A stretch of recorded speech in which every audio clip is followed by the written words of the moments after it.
Work for your dreams. The people who dream and those people who dream big have a different kind of life than the people who don't dream. A winner is a dreamer who never gives up. Dreams require sacrifices. Start upgrading your conviction to match your destiny. The company's vision, honesty, trust, and sharing, I will succeed.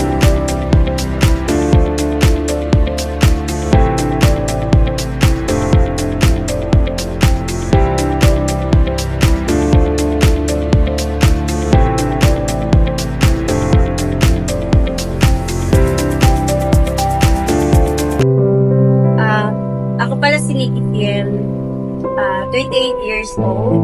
May isang anak. Nakatira po ako ngayon sa Pasay. May dalawa po akong kapatid na lalaki, tapos 8 na babae. Ako po yung isang po. Yung tatay ko, dati, sa palayan, nag-aano lang ng palay. Tapos, yung mama ko, nasa bahay lang din. Isa gumagawa siya ng suman, ganyan, tapos tinitinta niya. Dati yun, yung ano. Kasi 10 kami halos yung pinapaaral. Tapos, yung mga ate ko dati, yung bata pa kasi ako, nung nagkukwentuhan lang din pati sila sa mga buhay nila dati, nung mga dalaga pa sila. At tapos, nung nag-high school na ako, medyo hindi na ganun kahirap kasi nagtatrabaho na yung ate ko. Yung ibang ate ko, hindi na sila nag-aral ng college kasi hindi na kaya ng pag-aralin hanggang high school. So, nagtrabaho na lang sila para yung next naman na kapatid is makaya nilang matulungan pang aral ng high school. So, high school ako noon, 5 peso lang yung pinakamalaking kong sahod noon. Tapos, palit-ulit pa yung ano ko noon, yung baon ko kasi. Hotdog lang, tapos itlog. Kasi man, hotdog tsaka itlog yung paghahalo, tapos maano ka kasi, yung mga classmate mo, yung mga ulam nila, ang paiba-iba, yung makatry sila na, makapag-try sila ng manok, ganyan. Kami kasi, sa ano namin, hindi. Kasi, sa sobrang dami din kasi namin, hindi namin kaya yung parang mahal na para sa pamilya ko yung pero kahit ganun man, nakaya din kami ng tatay ko na pagtapusin. So halos lahat kami nakapagtapos ng high school. Yung ate ko, siya yung nagpaaral sa akin ng college. So, hindi kasi kami lahat pag-aralin ng ate, kaya pag-aralin ng ate ko. So, ako lang yung pinag-aral kasi ako yung bunso.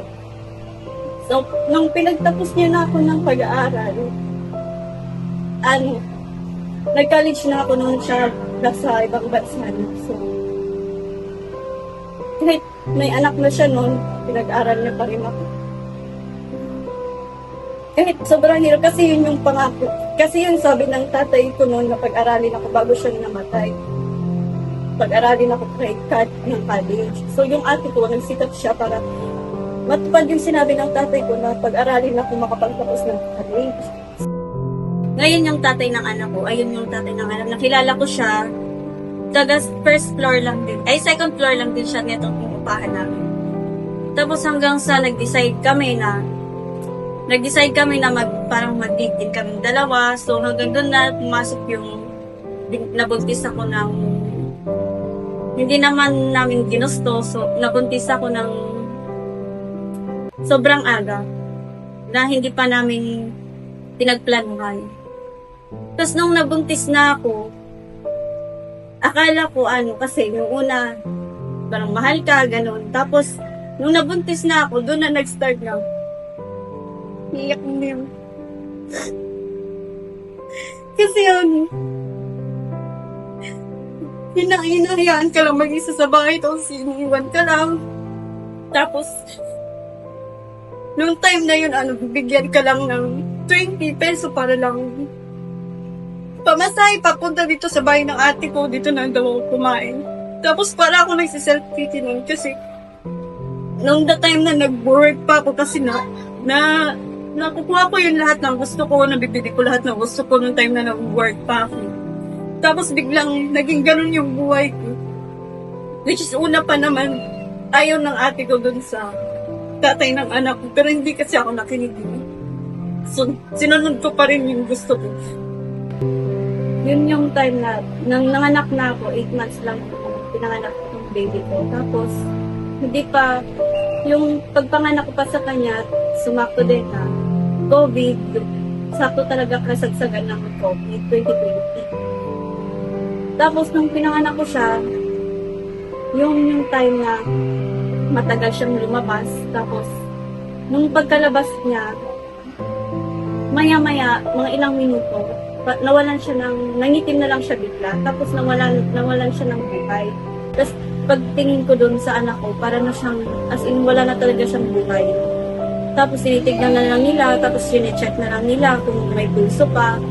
Tapos, sabi talaga nila, wala na daw talaga pulso. Pero, mga ilang minuto, may nahanap silang pulso sa may paa.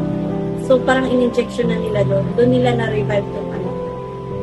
Tapos, ayun, nung lumaki na yung baby ko, mga 7 months, doon na namin nalaman na may ano siya, may something sa kanya, may cerebral palsy siya.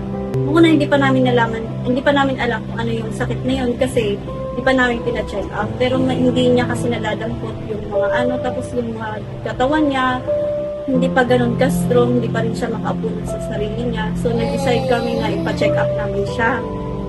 Nung pina-check up namin siya, doon namin nalaman na may cerebral palsy pala siya. Yung cerebral palsy na yun is hindi niya pa kaya tumayo or umupo, tapos yung mga kamay niya hindi niya makontrol. Hindi siya tulad ng ibang bata na kaya nang umupo or tumayo sa mga ano pa lang 1 year old. Yung baby ko ngayon mag-4 years old na siya, hindi pa rin niya kayang maglakad. Makaupo lang siya pero kailangan may hawak or nakaano sa kanya sa likod. Pero pasalamat pa rin ako kasi yung anak ko is continuous pa rin yung therapy. Hindi ko alam kung paano ko nagawa yung 3 years old na kasi yung anak ko ngayon. Pag inisip ko yung mga pinagdaanan ko dati, sobrang hirap kasi ngayon mag-4 na siya. Pag inisip ko yung paano ko kaya yung nakayanan, parang hindi ko alam kung minsan napapaisip mo na ako, nagpakaya akong nabubuhay, ganyan. Parang gusto ko na lang mawala. Tapos inisip ko, may anak pala ako, kailangan ko maging matatag para sa anak ko. Lalo na ang ganyan yung sitwasyon ko. Si Lily naman, siya yung puso namin, so mahal talaga ulit siya. Dati may mga nagawa siyang pero ngayon nakikita namin siya na nagsiguro naman siya. Nakikita namin siya na ayun, responsible siya sa anak niya, ginagawa na lahat na masaportahan ng pangangailangan ng anak niya. Kahit wala na siya masyado. Ayun nga sa katrabaho, para lang sa ibigay sa kanya at sa amin dito dahil ngayon po kasi wala din ako trabaho din ako muna nagkalaga sa kanya dahil single mom din po ako so nag-decision din kami na mag-stop mo lang para sa kanila din at siya ang nagawa niya lahat para lang magigay sa anak niya nagdagkita ko na isa't isa siyang mabuti. May pinapabigay po pala si Chairman. Thank you. Thank you. Maraming salamat po kay Chairman. Sobrang laking tulong po ito. At thank you po dahil isa po ako sa napili niyong best deal. Thank you. Kamsahamnida.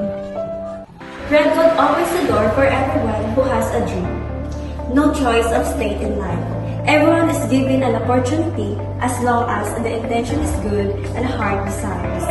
Nakilala ko yung Red Gold dahil sa friend ko. Sabi niya, mag-apply daw kami dito sa Red Gold kasi maganda daw dito, mababait yung tao, tsaka maghahaysa lang yung sila. Tapos 2 days off din po. So, nag-decide kami na maglilipat na lang sana kami dito. Pero nag-close kasi yung company namin, kaya di na namin kailangan mag-resign. So, lahat kami dito nagsilipatan na. Pangarap ko, una, para sa baby ko, yung makalakad po siya. At continuous po yung therapy niya para maranasan naman po niya yun. Tulad ng bang batang normal. Tapos pangalawa, pangarap ko po, yung sa sarili ko, yung magkaroon kami ng sariling bahay ng anak ko para din sa kanilang paglaki. At pangatlo po, yung tricycle na gusto kong bilhin para sa panghanap buhay na pang-araw-araw. 3 to 5 years from now, nakikita ko yung sarili ko na magiging successful ako at ma-achieve yung mga goals ko sa tulong at gabay ng Red Gold. Red Gold is my family who will support and guide me